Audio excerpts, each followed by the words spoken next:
My name's Julie McLean. I'm married, I've got 2 adult children and I've got 1 adopted child. I came into fostering through friends and family. I was looking after my niece. I did that for about 2 years and she was successfully rehabilitated back home to Dad.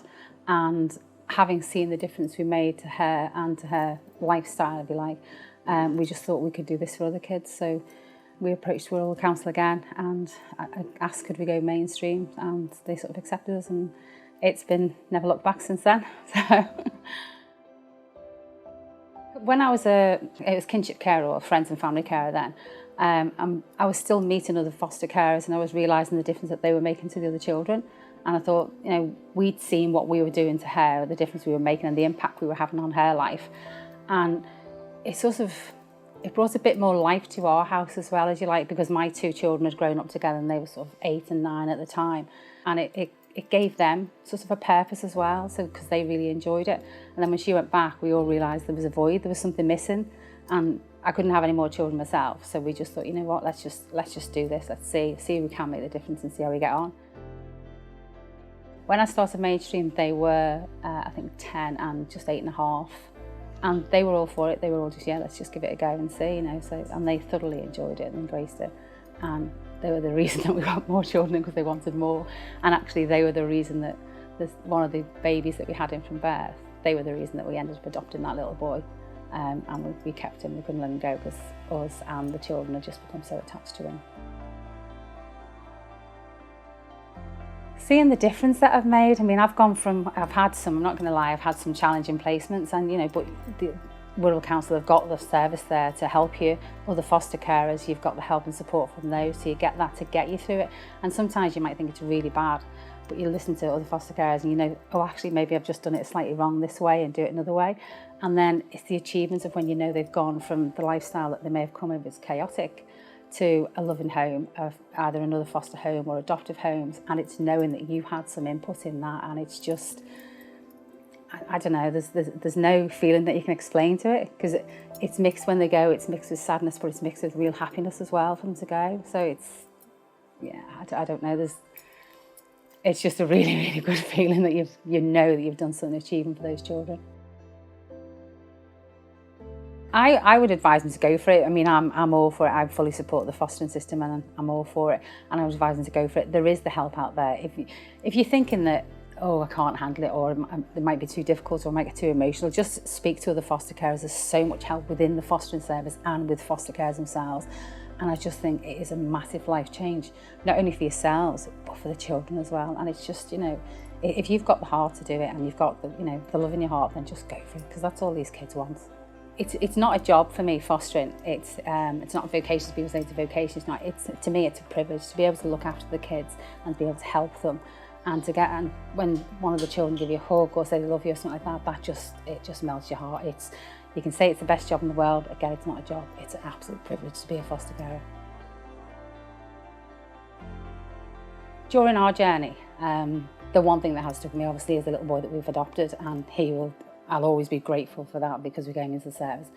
The other ones is obviously when we got them fostered, but then the big one for me is as a family, we had 2 twin girls, and I had to escort them back to Latvia.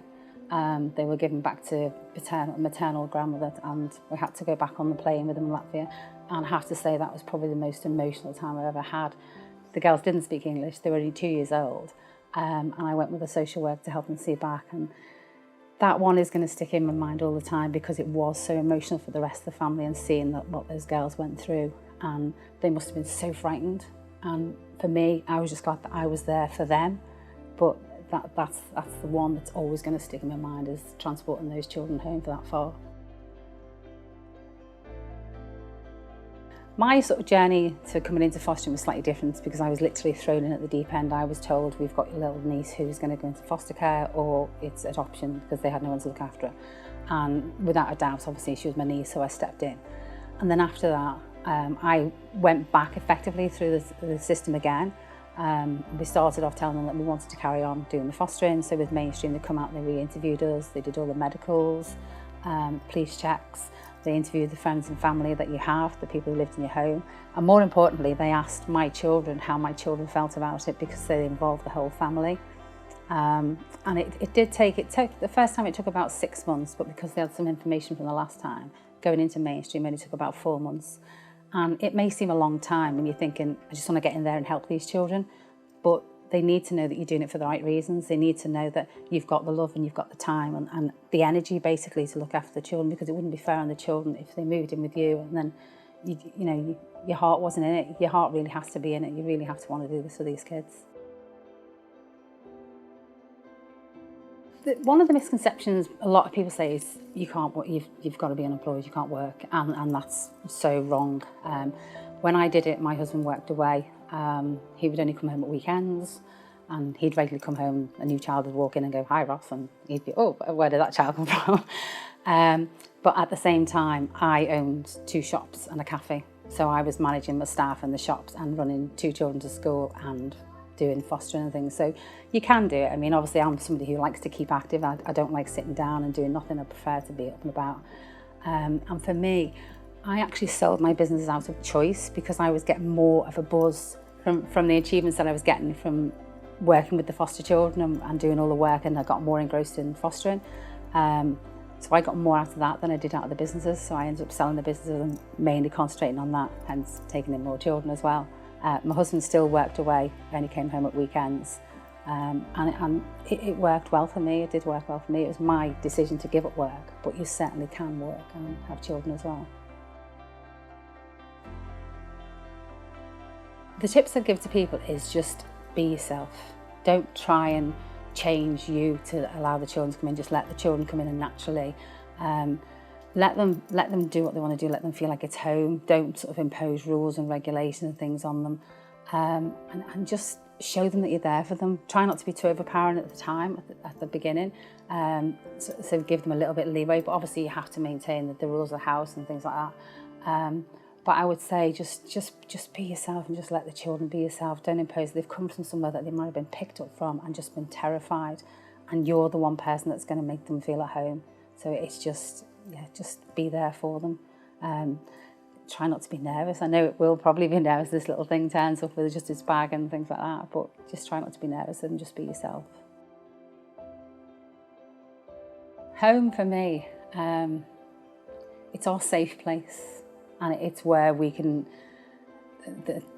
the children can be themselves. There's no sort of putting on a show for teachers or for friends or anything like that. It's just you be yourself. I mean, if they want to have a meltdown, they just go and have the meltdown. If they want to do it in the corner, they do it in the corner. Yeah, I mean, the different types of support that's there obviously is with your main supervisor and social work would be the first stop.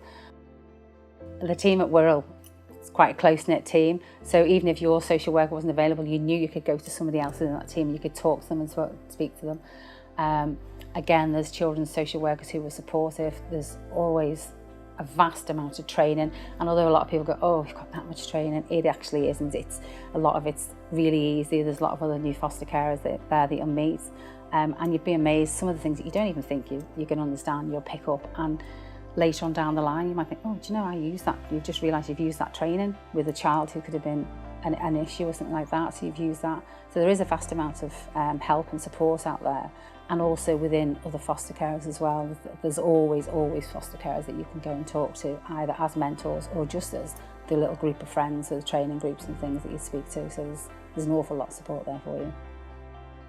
If you've been thinking of it and it's in the back of your head or anything like that and you're unsure, just make the call. Just make the call, and you will open up a whole new aspect of your life and other children's lives.